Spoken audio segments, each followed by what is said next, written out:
live. Okay. Hello. Good morning or wherever you are. Hi. I'm Kyoka. I'm a writer, I'm a dog mom, and I solo travel sometimes with my dogs. Last year we traveled to 10 countries. I went to 12. I say we, me and my dogs traveled to 10 countries. And I did it by myself. This channel is for Black women who want to do the same thing. Usually we go live Fridays at 10 a.m. Central to talk about travel, to talk about really whatever I feel like talking about, to be honest with you. The last few Fridays, we've had a lot of guests with us. And those are some really great interviews. I'm just traveled out. So today I wanted to talk about books because I'm a reader. Let me know if you can hear me. I have on my AirPods today because I think the sound comes out a little bit better when I have those in. So we'll see. But yeah, this is gonna be a chill chat. I have my coffee with me. Yeah. Is everybody enjoying a libation? As you come into the room, please like the video. Please drop down in the comments. Let me know you're here. Hi, Adelia. Yay. Yes, we're talking about books. Hi, Jordan. Good morning. Or, whatever time it is for you. So, like I said, I'm a writer, but I'm also like a reader. And this summer, I reread the Harry Potter series. Oh my God. So, part of it is because I went to the Harry Potter studios in London. Now, this is my second time going. Okay. I'm addicted. I'm not going to lie. I'm addicted. But after going there for my birthday in June, I was like, I really want to relive the magic. I really want to experience it again. Okay. So I read all 7 books and I just recently finished. I love it. I just love it so much. And you know what's different about reading something that you really enjoyed when you were a kid and then reading it as an adult? Like you look at things completely different. So like when I was a kid, my favorite book was book 3 because Harry gets an godfather and I had that hope that he's finally going to have a family and people are going to love him. And then it just kind of got dark, for book 4. Book 4 was really dark. That was the shift. But now that I'm an adult, book 4 is like a really good book. You know what I mean?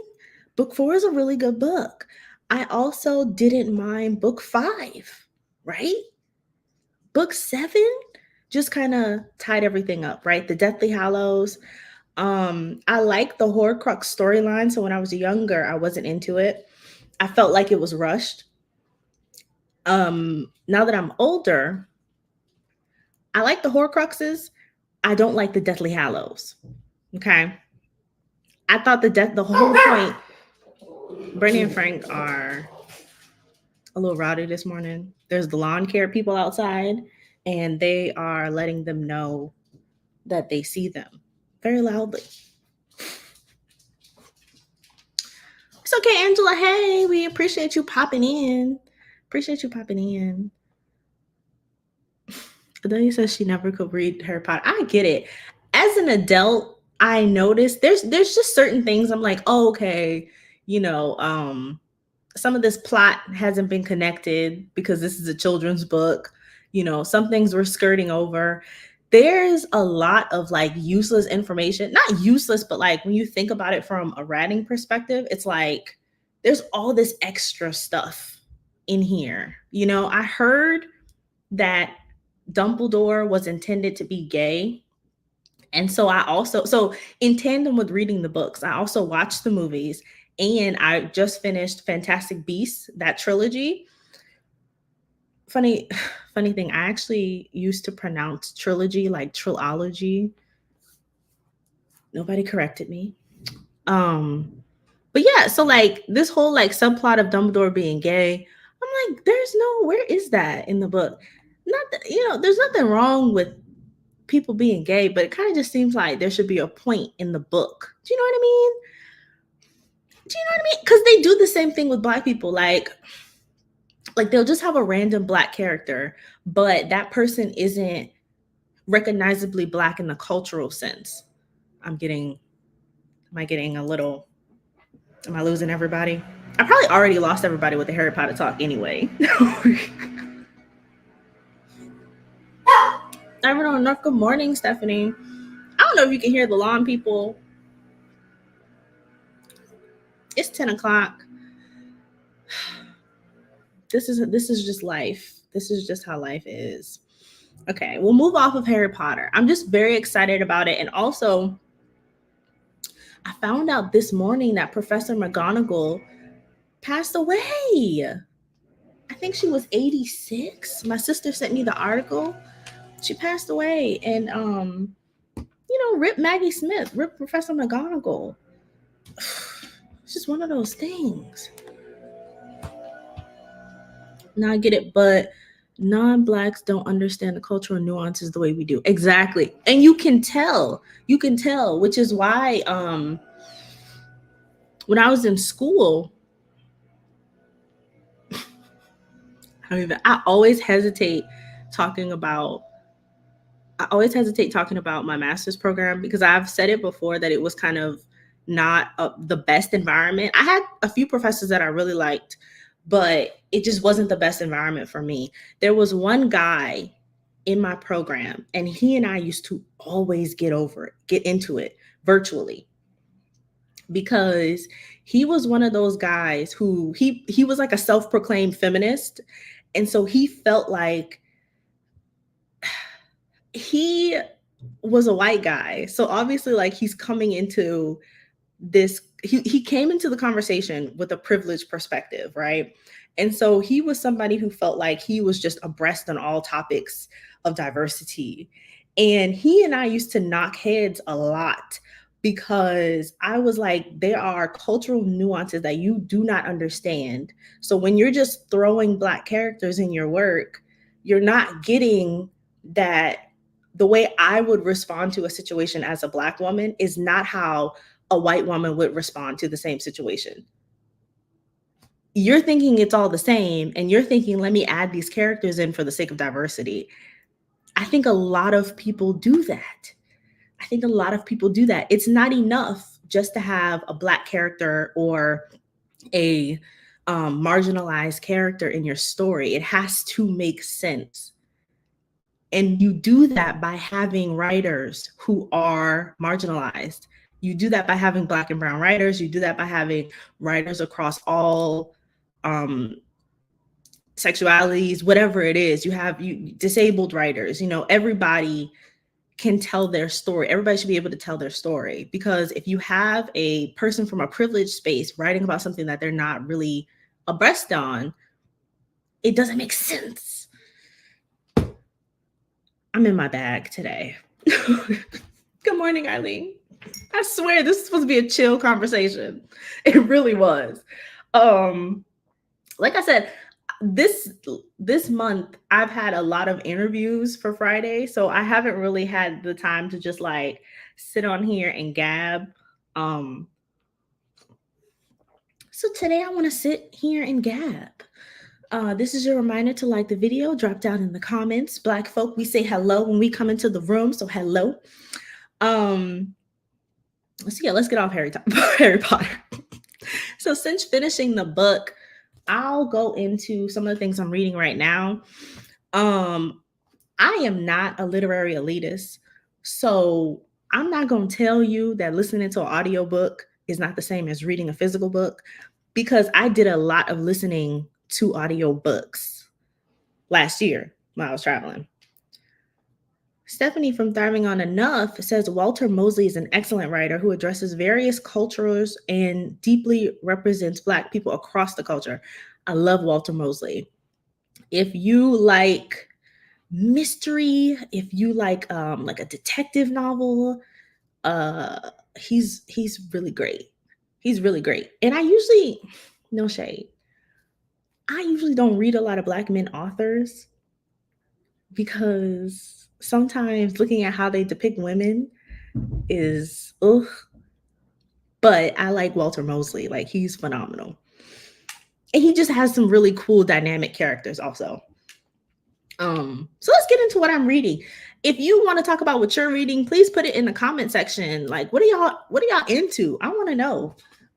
So since finishing Harry Potter, I've started this girl by Kenya Hunt. Um no notes. I don't have anything to say. I literally just started. It's a book about Black womanhood, race, like what it means to have Black girl magic. So I'll probably talk about it later once I actually get into it. Because I have an ADHD brain, I never only start one book. I'm also reading, I don't have it with me. I'm also reading Lakewood by Megan Giddings. If you guys know anything about me, my background is in literary fiction. So I do like fiction. And a lot of what I read is fiction. A lot of what I read is fiction written by Black women authors. Sorry to say. Sorry to say. We're kind of great. Let me know if you can hear me with my AirPods, because I could just take them out. You see, I burned my hand. Oh, this is the wrong hand. I burned my hand. Can you see that?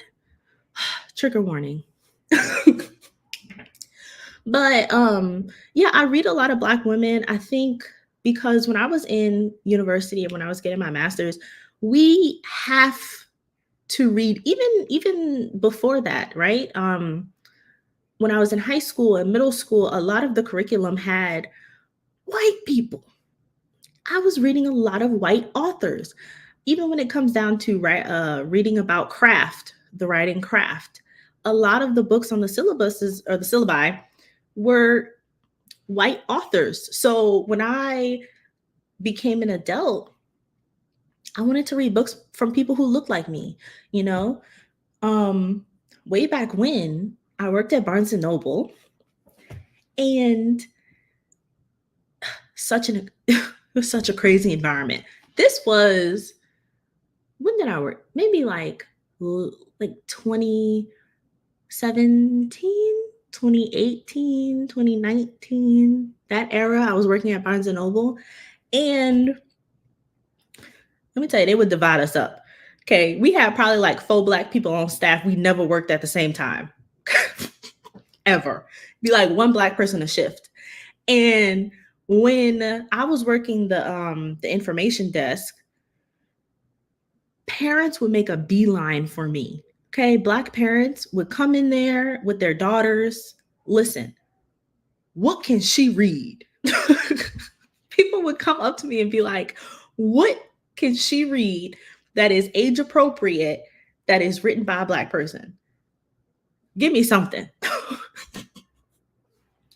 And the crazy thing, so I don't know if it's still like this, but they would put all of the Black books in one section, urban, regardless of genre. So it was kind of like having to weed through trauma, because for some reason a lot of our literary works have trauma in them. And you got to think, like, if you're an 8-year-old, like, not everybody really could get through Toni Morrison. Like, I read The Bluest Eye when I was 12, and I was like, people's lives are like this, like, not. And you can't, the thing is, it's like, I think it was Toni Morrison who said that, like, to be a Black writer, you have to be radical, right? So it's like with our work, we have to be saying something. We have to be making a commentary on the Black culture. And I get it, right? But there should be room for Black women or Black people to just be like flippant and to just like have fun, and for there to be levity. And I'm so happy that we've moved past that era where everything has to be political. I think so. I think so. But there's a lot more diverse authors right now, right? So The people who I follow are like, you have to read this author because this is the great Black book of our time right now. Like, there's so many Black romance stories coming out right now. So, like, this is a good time to be Black and to be a reader. Eileen says she's currently reading Leading Wise by Ebony Adams Monk. Just got done listening to the audiobook, The Black Girl's Guide to Financial Freedom. Oh, I read that. I like that book. Child knows I need financial freedom, child. Delia says, in high school, I was assigned many books that I just refused to read. I mean, do we need to read all of Shakespeare's works? By the time I got to college, I was like exhausted. I was just exhausted. And so that's why I started to like intentionally take, African American studies, African American literature. And I've had some really wonderful professors. So, but the thing is, right, is like learning about Black history, learning about Black art it's almost like it's behind a paywall, right? Because the only reason, well, that's not true. I was going to say the only reason I had access to it is because I went to college. But in reality, I grew up with like blackety Black folk who were also readers. So I was reading stuff that I probably had no business reading, like a Terry McMillan when I was underage. I love Terry McMillan. My professor told me a story that I don't know if this is true because I've been looking to see if I could fact check this. So maybe like if somebody knows, you could tell me. I heard that Terry McMillan printed her first book off. Like she was working at an office. She used their printer to print off her first book.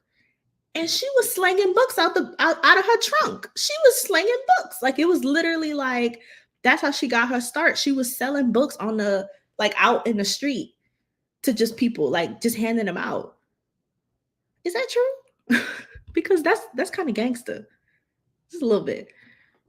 Good morning, Insa. Insa. I always do this. Insa. It is Insa. Hey. We're talking books this morning. Everybody, if you popped your head in, please say good morning. Please like the video.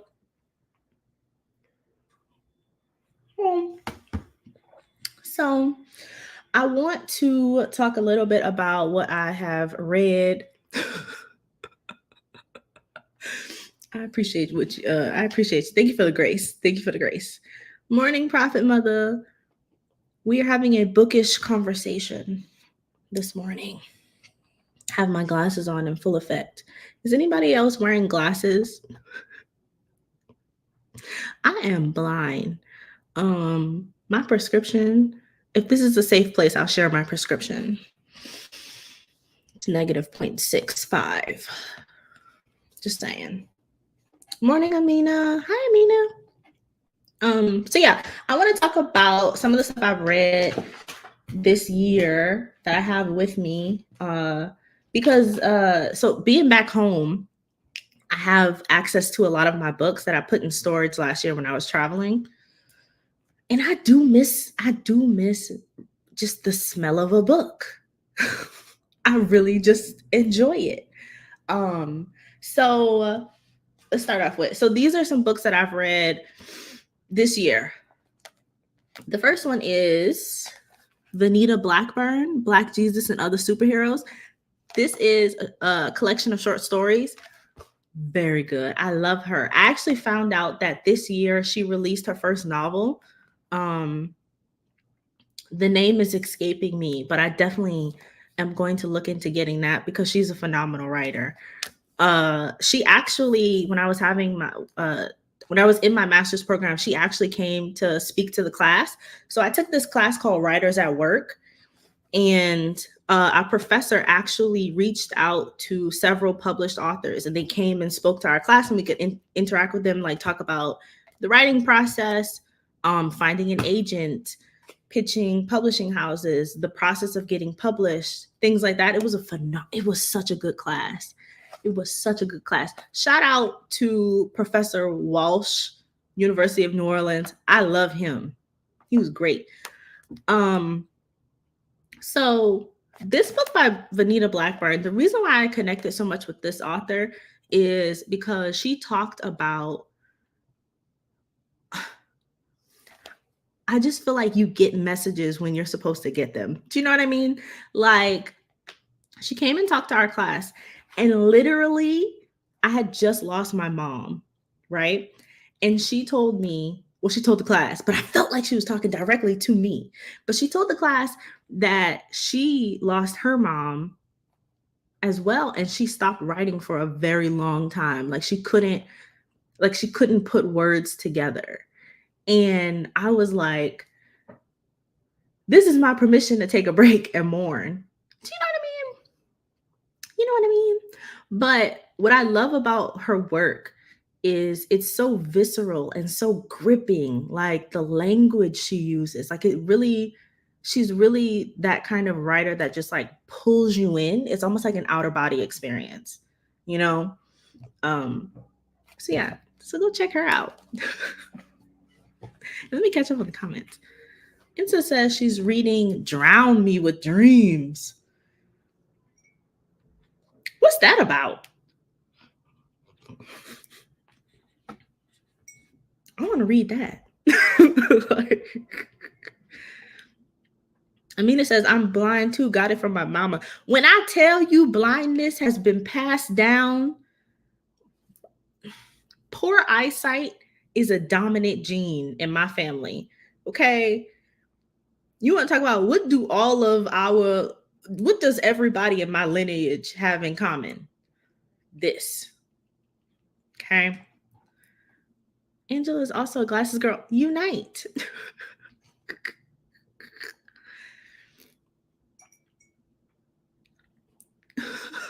I don't read to think I read. I think too much. Reading for me is for giggles. I get it. Honestly. Oh, you got to see Maya Angelou? Oh my God, I'm so jealous. I have a friend who is a Fulbright scholar and she's studying in South Africa. Let me tell you, I love to brag on my friends. I'm trying to get her to come over to the channel, but she's shy. Whatever. But she actually got to sit in on Nikki Giovanni, like a discussion. And I'm like, listen, Nikki Giovanni is one of those people. I just want to get close enough to her. I just want to get close enough to her. She's just one. I used to love Nikki Giovanni. I have over there, I have a book of her poetry. Oh my God. Such a fan. I also did this project on the what is it called? The Black Arts Movement, like in the 60s. Trailblazer. Just a trailblazer. Yes, but also I love Maya Angelou. Adelia is currently reading, can I say this? Dataclysm? Dataclysm. I have a little bit of a I think it's because my brain moves too fast from my mouth. So I always get jumbled up with words. By the creator of OkCupid. Listen, are people still dating?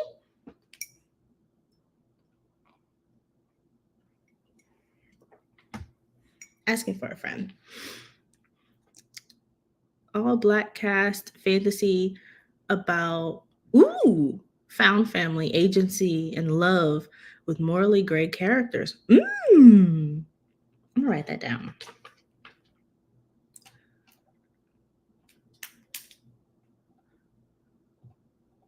What's the name of that one? Drown Me with Dreams. I'm gonna write that down. Even though I told myself I wouldn't buy any more books, we'll see. It always feels like my hand is itching.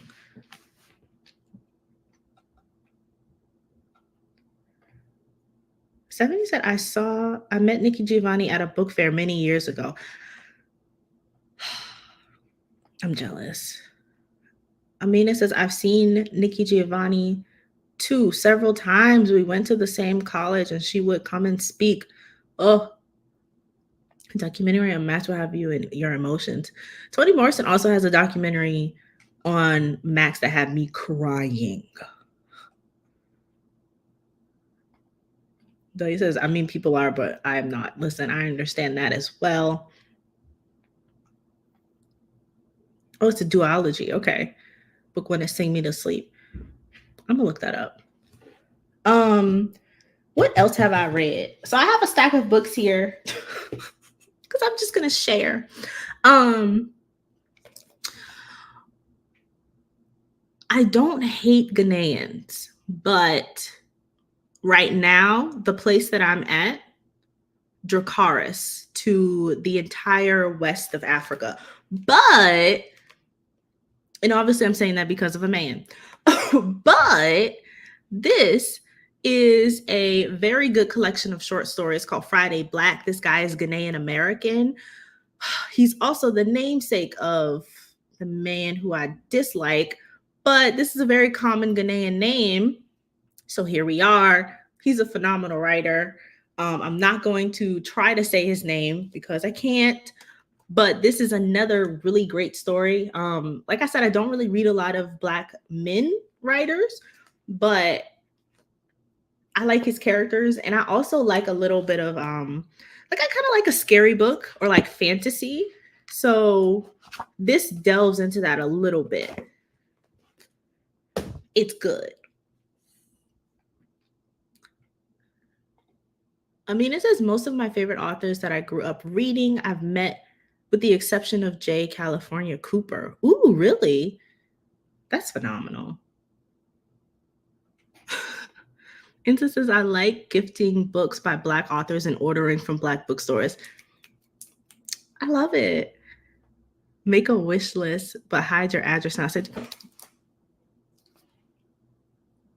okay. Thank you in advance. Yes.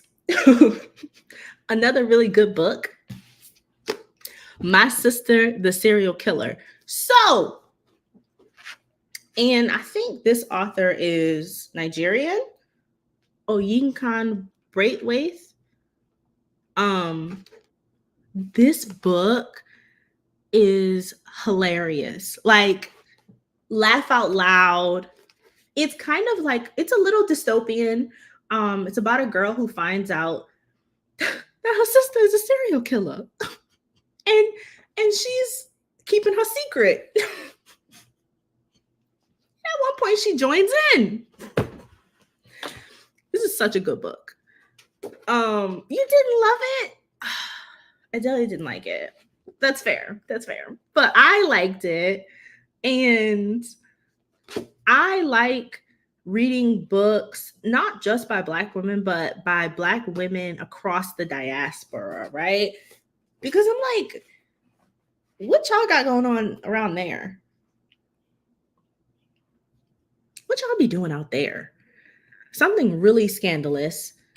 I have to think of the name, but I recommended this to Katrina. Let me find it. I'm going to find the name of this book. It was such a scandalous read.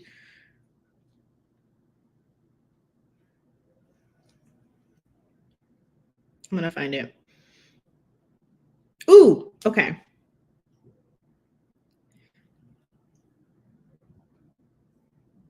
Like, when I tell you my mouth was wide open, gaping while I read this book. Not my internet being slow. Oh, tragic. I can't think of the name. Maybe it's in my Audible list. Because I read it on Audible. Homegoing is like one of my favorite books. Okay. It's called You Made a Fool of Death with Your Beauty. by Akwaeke Emezi. It's crazy what I couldn't pronounce and when I can't pronounce. Crazy. It's such a fun read. It's such a fun read. It really is. He said, love that book. I knew I was going to get one. I don't like books where people do stupid things. Fair. Unfortunately, a lot of people do stupid things. You want to talk about a stupid book? Let's chat. This one, The List by Yomi Adegoke. I didn't like this at all. So this book is about Black British people who so they're getting married. It's a couple getting married, and the girl is like a writer. She's like this really big feminist writer, and the boyfriend is essentially like a YouTuber, like a podcast bro. And something comes out, there's this big list of abusers and like offenders of, SA. And child, her man is on the list, child. So the premise of the story is really interesting. I just didn't really like the execution. It was a little bit too on the nose for me. Like it felt like the author wanted me to be outraged, if that makes sense. It wasn't for me.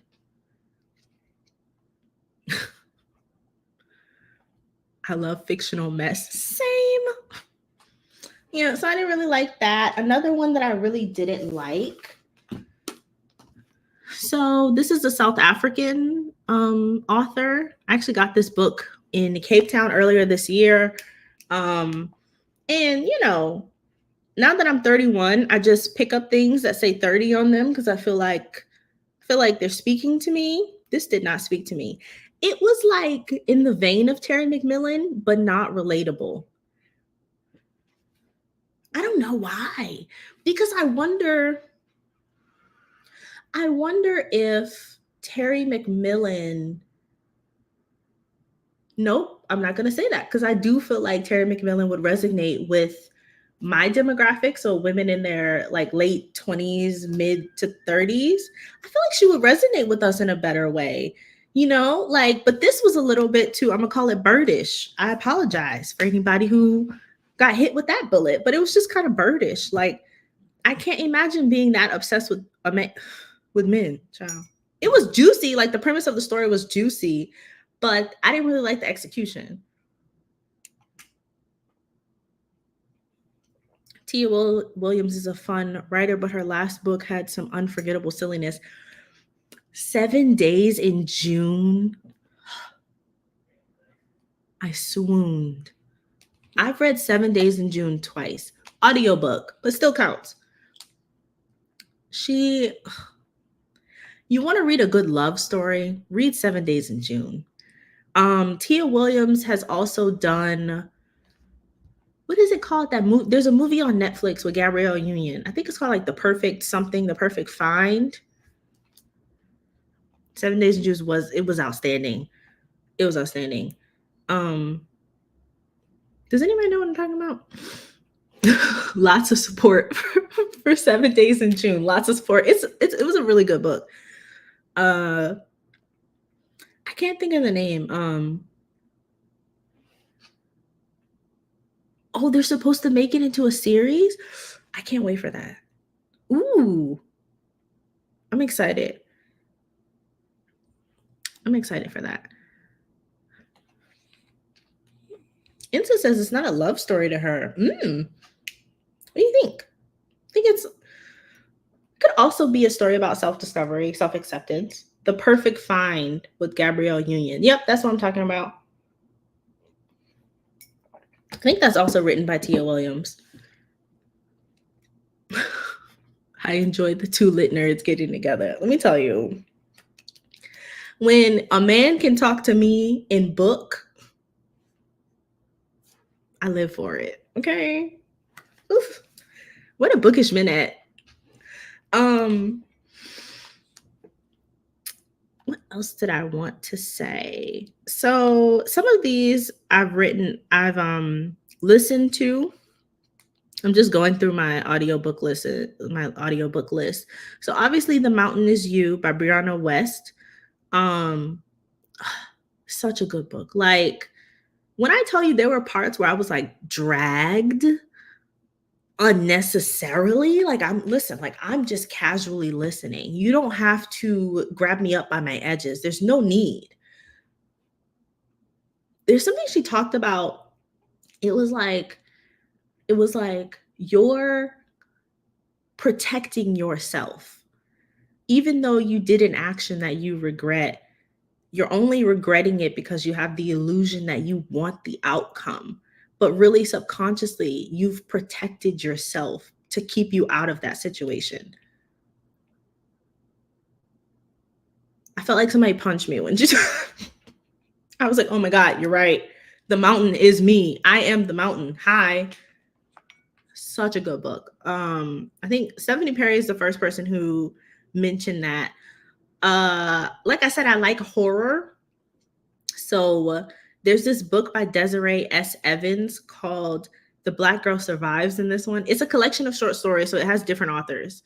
But it's cute. It didn't scare me, right? But it was like a cute, kind of like a goosebump-esque horror. You're into it. Bookish blurs. I know them in real life, but have not found them to be kind people. I don't know. I don't speak to men. Not these days. I don't know. No, bookish women. So much love. Amina says To Sleep with Angels about 90 children that died in a school fire in the 50s. I'm shook.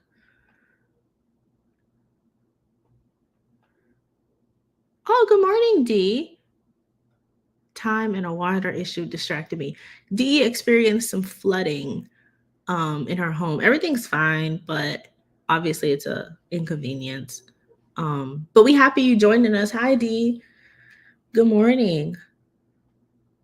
Everybody, if you're in the chat, please drop down in the comments, like the video. Has anyone read The Three of Us? I don't believe I have. You know who I love? Tanana Rive Do. So I told you I like scary. She has this really good story. I think it's called My Soul to Keep. I want to say they're making it into a movie. I'm Googling. Please tell me y'all know what Tanana Rive Do. So, yes, it's called My Soul to Keep. Very good. She actually appeared in there's this documentary. So I like horror. And as October approaches, we'll be talking more about that. But there's this documentary that I like called I think it's called Black in Horror, or like I have the access to internet and I'm not looking for it.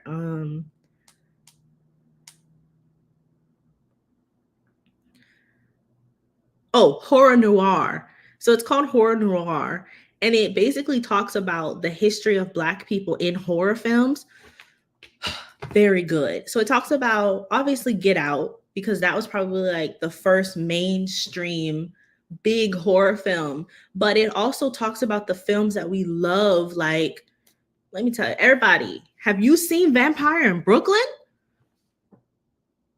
Which is kind of like a comedy. And I think Black horror does this thing where they mix comedy and horror, The Deliverance.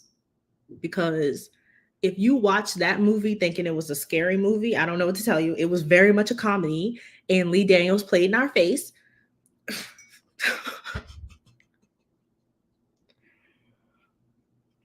But it's really good. It also talked about how during times of segregation, Black people were actually depicted as the monster in horror films because they weren't on camera.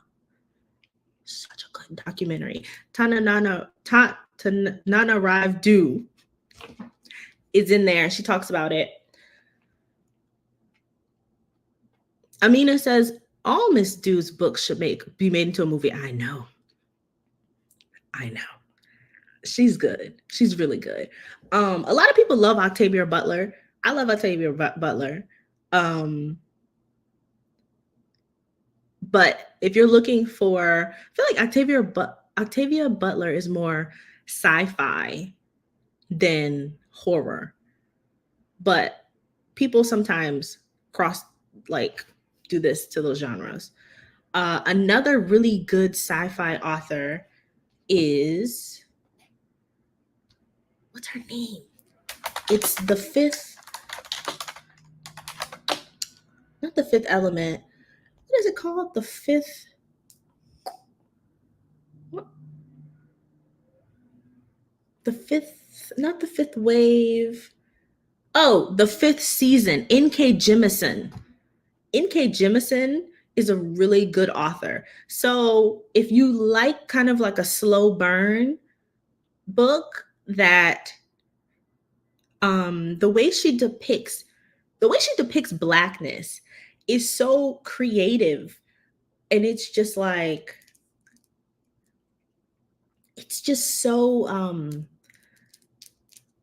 I can't explain it. Can you hear me with my nails? I can't explain it. But she depicts blackness in this beautiful, like rich way. And the book is very slow, like it takes time to build. If you've ever read like a sci-fi Odyssey, it's in that vein. She's a phenomenal sci-fi writer. Love her. Oh, such a good book. What y'all chatting about? It was just two messy friends, two best friends who had no boundaries and lived with a lot of agency. And this one friend, you know what this is making me think about? You know what book needs to be made into a movie? I'm a gag, y'all. Sula. Sula needs to be made into a movie or a TV series. Because,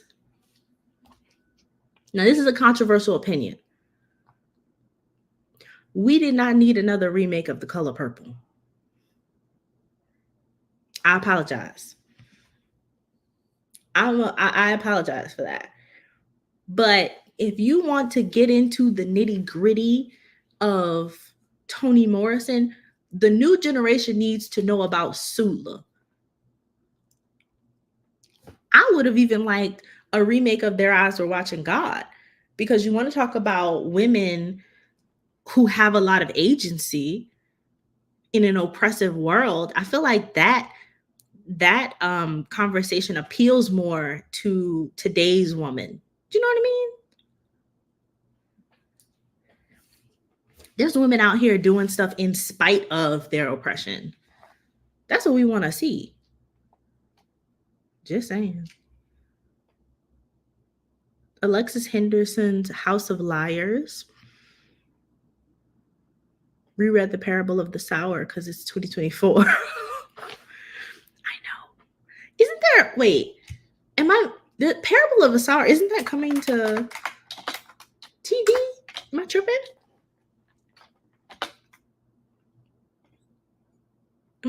Aren't they making a TV show? Yes. Yes, they are.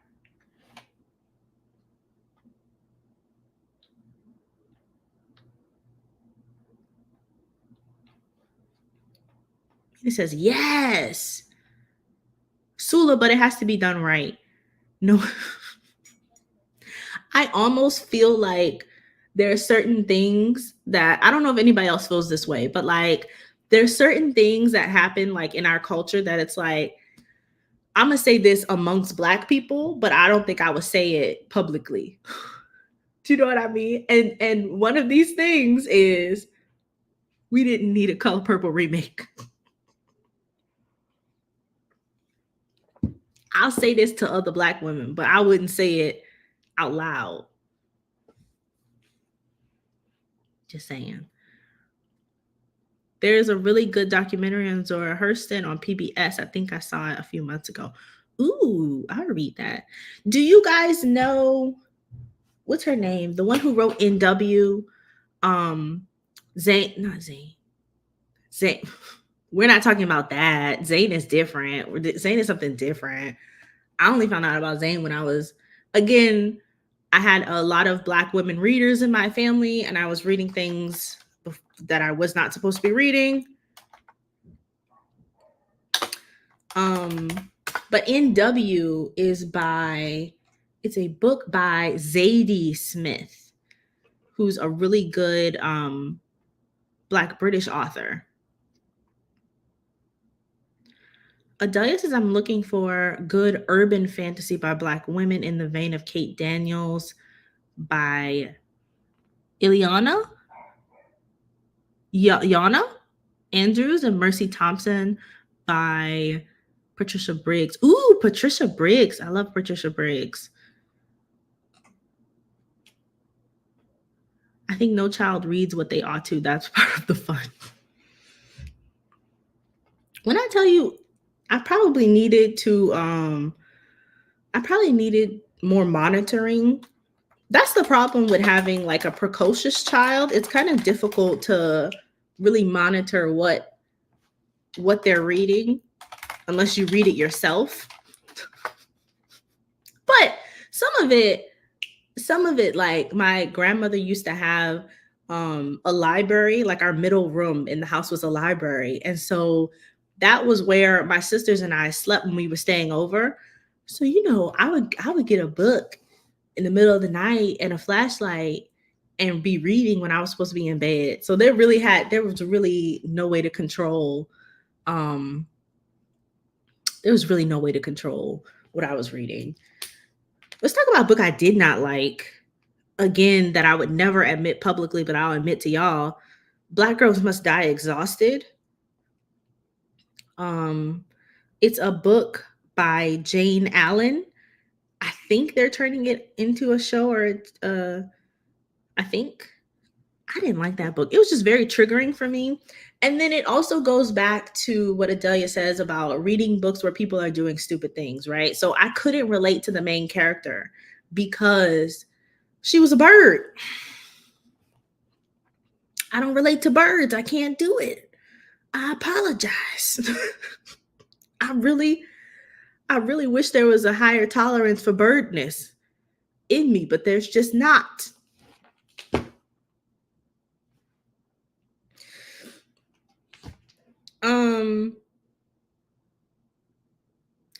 I'm thinking of another book by a UK author.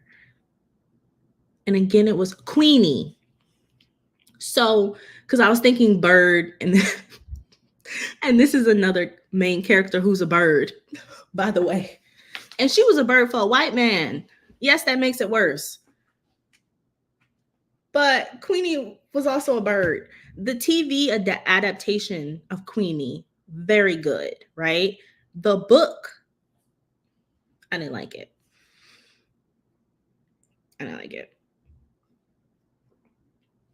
I was reading Insanity.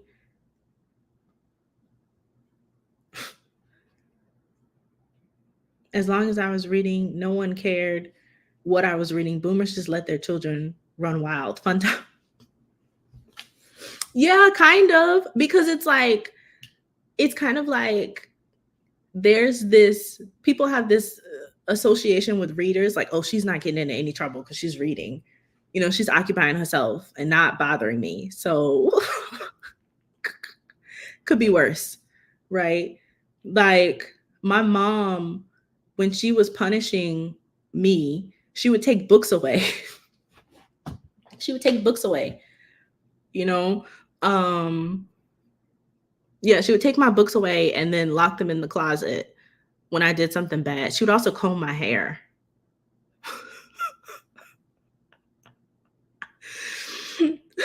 It was, now that I think about it, it's hilarious. She's like, come here, I'm gonna comb your hair. And I'd be like, no.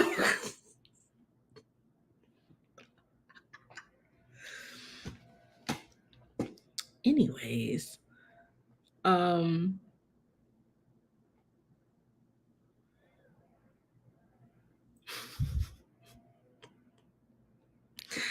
Let's talk about another book that I didn't like that everybody liked.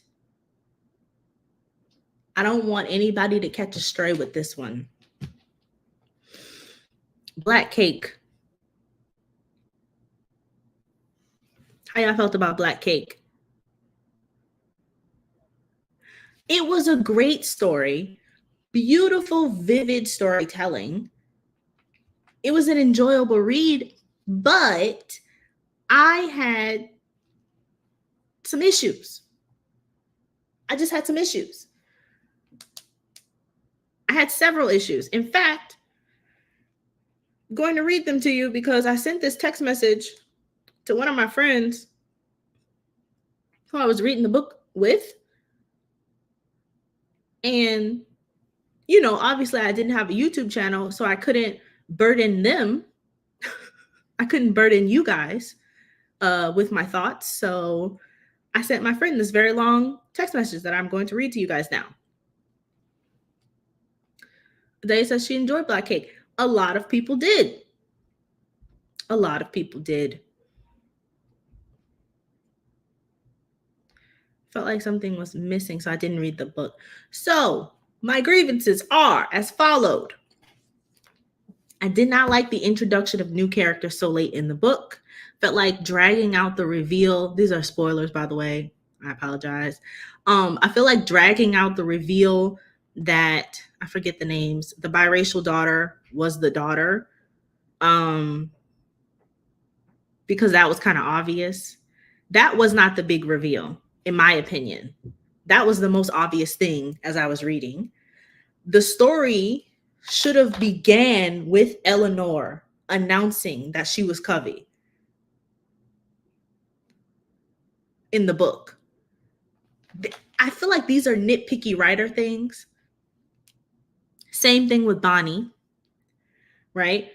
The argument that Bonnie had with her parents should not have been a big secret that we had to piece together. That's a bit of information you could have just told us. The book was too long. It could have been cut. Some things could have been cut out. I didn't like that Lynette got pregnant at the end. Felt like that was unnecessary. Why didn't Benny just say she was bi?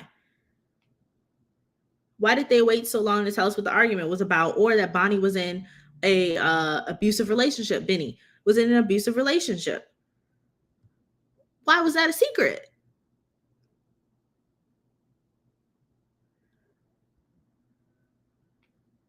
And to get beat up by a white man? Let me tell you something. This is a controversial opinion. If a white man is treating you bad, leave that man. If any man is treating you bad, again, this is real life, and I understand we're talking about fiction, but all these surprise pregnancies, is a pregnancy a surprise? These were things that I felt like were obvious and sometimes unnecessary. Let's see. Why did Marble go on a tangent when she met her siblings about her choice to send her son to boarding school? I felt like that kept pulling us out of the scene. It seemed like, another thing was throughout the book, it seemed like the author was trying to criticize certain decisions.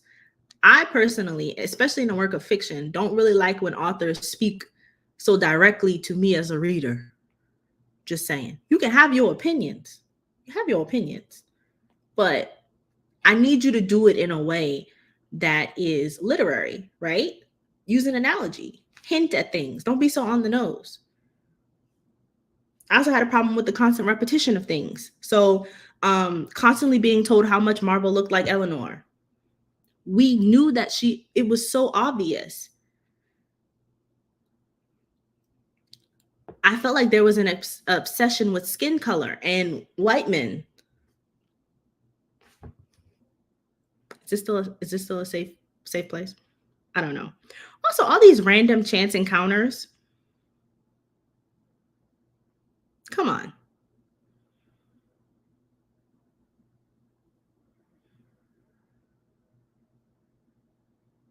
Johnny Cook hiring a private investigator even though the kids were going to find him anyway. Okay, now I'm done.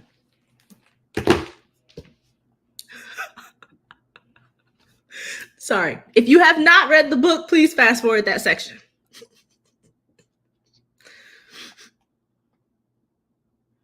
Eileen says, unfortunately, all of the not-for-children books were romance novels by white women, and the only Black books were traumatizing, like I Know Why the Cage Bird Sing and Roots. That's so true. Let me tell you, I don't know if it was just me. I don't know how many Black parents did this, but we were watching Roots at like 8 years old. That was so inappropriate. And I can't think of his name. Reading Rainbow homie. We love him. He was an icon. He's an icon, legend. But as a child, I don't know that I would let a child watch that. This is, I think a lot of your problems with the book are due to your age. Maybe as an old, I didn't mind those things. Perhaps. Same icks. I have to say yes. Mina says, I want to read the book so I can rewrite it in my head. Amina, rewrite it in real life. Are you writing? Are you a writer? I'm so corny. I'm so corny. There probably was those obsessions. That's why I can't with some books. I mean, yeah, I think that was also, I mean, if we're talking about the white man thing, I feel like Queenie in a way, but Queenie had trauma. So it was, I feel like that was, well, I feel like it was different because Queenie had that trauma going on with Black men. Like there was a clear reason why she was so obsessed with her white partner. I don't know if you guys read Queenie. Queenie is one of those books I want people to read because I want to know what they think, but it was a book that I did not enjoy. The TV show is pretty good. Oh, LeVar Burton. Yeah, Reading Rainbow guy. I love LeVar Burton. There's a documentary on Netflix on the Reading Rainbow. Very good. Yes. Did y'all watch the Reading Rainbow growing up? Butterflies in the sky. I can go twice the time. Just talk about a cultural revolution.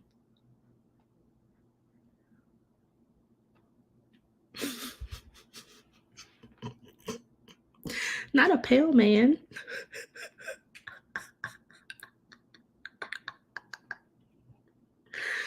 They are pale.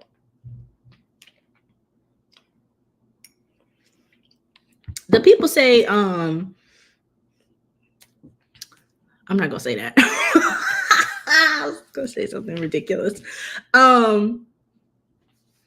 Yes. What else have I read? I love Stephen King. That's a pale man who I don't mind. A lot of people can't get with Stephen King because they say he's too verbose, so his stories take too long to develop. But one of my favorites is The Outsider. So I read that. And he also has, I think it's an Outsider spinoff. No. It's the Mercedes Man spinoff with Cynthia Erivo or Orivo, but she's the detective in that. It's a TV show. I'm saying lots of things at once. So I read the book The Outsider. The Outsider is also a TV show. I want to say it's on like one of those random like AMC or something, right? And in the show, Cynthia, whose last name I'm going to pronounce, is a detective. Very good. So if you don't like necessarily horror, but you like a mystery, The Outsider kind of toes the line between horror and mystery. Very, very good. I like it. If you don't want to read the book, I would consider watching the TV show. It's pretty, the adaptation was pretty close. And it was very good. Of course you do, because we're the same person. Or I want to be like you so bad. So I'm really happy that you like the books that I like. Anyways.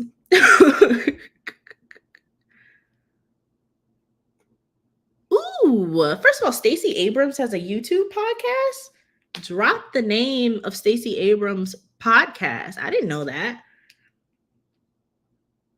Love it. Oh, A Good Marriage. It's so good. I have the collection of short stories that is in, Full Dark No Stars. We're not going to talk about how many Stephen King books I have cuz it's ridiculous. I can admit that it's ridiculous. Part of the reason why is because one of my exes, for it was either birthday or Christmas, he just bought me like a shelf of Stephen King books. Shout out to the men who buy books for their women. But yes, A Good Marriage is very good. That is also a Netflix movie that I did not watch. I started it, didn't finish it because it wasn't interesting. The book is very good though. It's about a wife. She's been married to this dude for like 30 years. She finds out that he is a serial killer. And then he finds out that she knows. Very good. And it's a short story. My favorite Stephen King book that nobody asked me, but I'm going to tell you is, there's so many.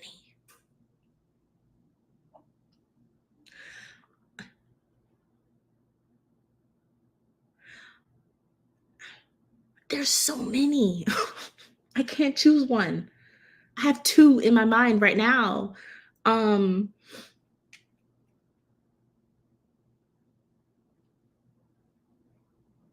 my brain is fritzing.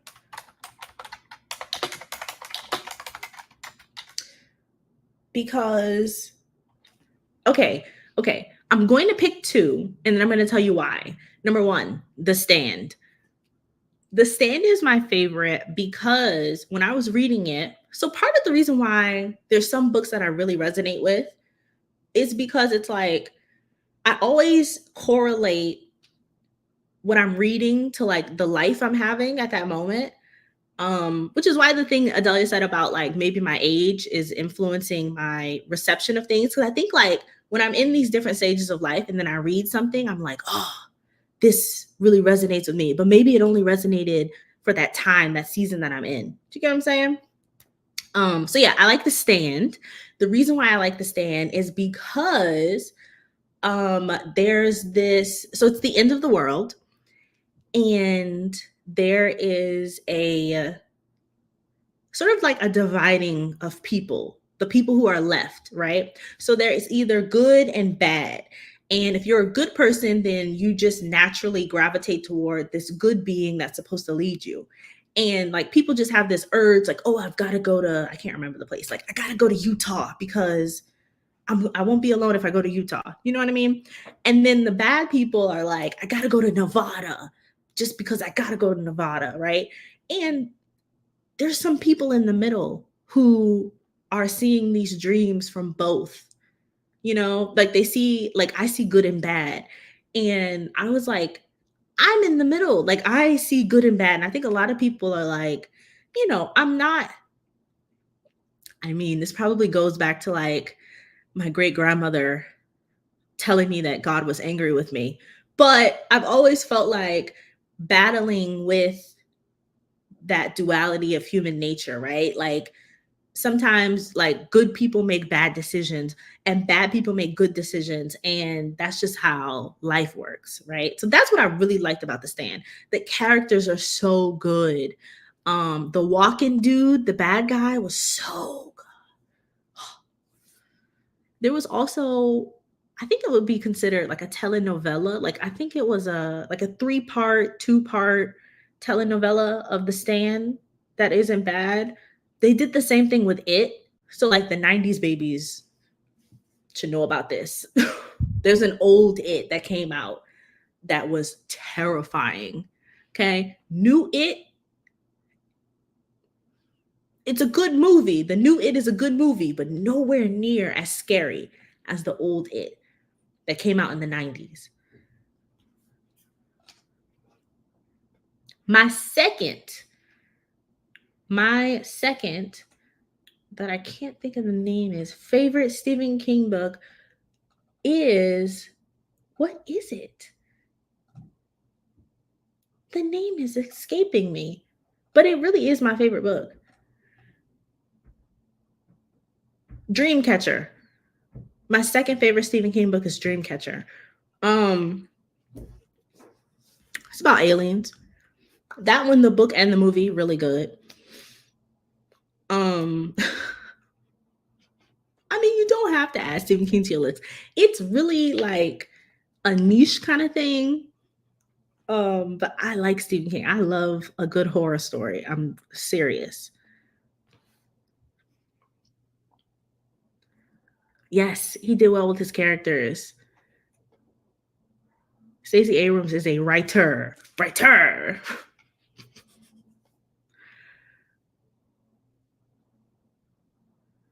I actually did not know that Stacey Abrams was a writer. So this is news to me. Now I feel like I should read some of her stuff. Oh, this is your reminder to like the video, please. Like the video, drop down in the comments and say hello. We're having a conversation about books today. Did I mention my favorite book of all time? I don't have a favorite book of all time. You asking me to choose my favorite child for sacrifice. I can't do it. There are books that I really like. There's this book called All the Light We Cannot See that was made into a Netflix show that I did not watch, but the book itself was beautiful. It's a story about two people who fall in love during the Holocaust. I usually don't like stories like that, but but it was a really good book. I like the author, Anthony Doerr. He wrote this other book that I like called About Grace. It's a really good book about grieving and loss. This is a man who, I want to say, he jumps time to go back and save his daughter. Very good novel. Anthony Doerr is a phenomenal writer. My favorite books, I don't know. It's too hard. It's a difficult conversation to have.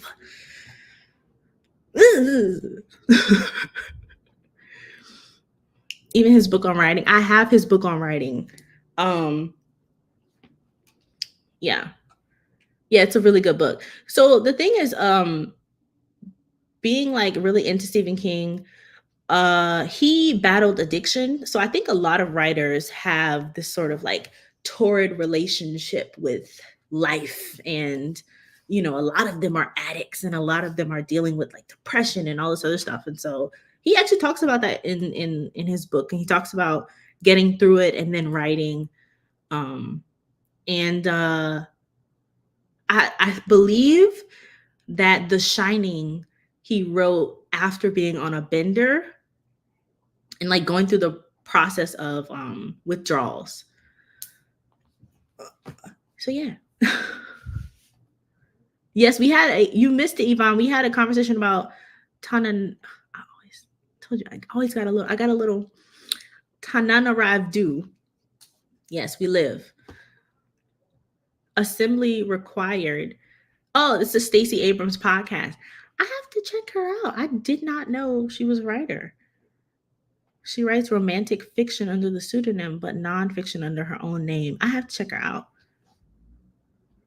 When I love a book, I'm scared to see the movie. I'm scared for Eleanor Oliphant. It's completely fine.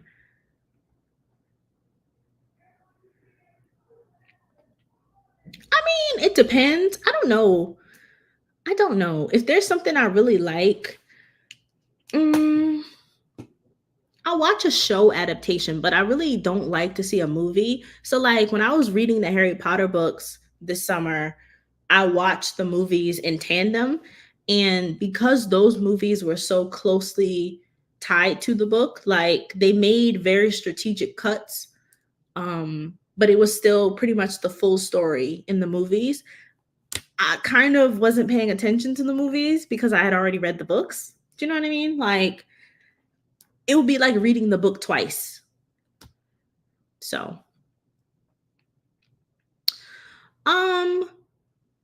yeah, Yvonne, who is in the chat, and I are thinking about starting a book club. I think we talked about it a little bit before. I'm interested to know what everybody is reading, what everybody would like to read. Maybe we'll create like a poll or something. We'll have a couple of options and let's read something together and have more bookish chats, y'all. Oh, before I forget, I had 2 more books. So I'm sure the writers in the room have read this Bird by Bird. This is a really good story if you're pushing through a draft and you're trying to um write something and you I don't know, writing is such a painful process. And the writers will know what I mean by that. She has this like vignette called Shitty First Drafts, and there's just so many. Like, the reason why I like Bird by Bird is because it not only talks about writing in sort of a craft way, but it can be applied to life. And so am I challenging you to read thinking books? I don't mind the thinking book if I can get something from it. Like, if I'm going to read nonfiction, it has to be something that I really am interested in. So I read books on writing and I read books on Black women, period. That's what it is. There's another nonfiction book that I have here that I didn't finish reading it because I got sidetracked with my Harry Potter stuff. But this is actually a book written by somebody in the Exodus Summit community. Her name is T.L. Cromwell. This is a really interesting story. She served as I don't know the right title. I'm going to say jailer, but she worked at a correctional facility. And these are her memoirs. There's like juice in this, like juiciness. So I started reading this and let's check it out. What else? What are y'all saying in the comments? Yes. So Yvonne and I are starting a book club. We're going to create a poll. I'm going to take people's preferences into consideration, right? Because as Insa is saying, I read literary fiction. Yes, I do read literary fiction. We can read something else. What do you like to read? Like, put a genre. If you guys put down in the comments what you want us to read together, if you have a genre that you like, I would take that into consideration. And let's read something together. You know, I like romance. I like fantasy. I am an eclectic queen.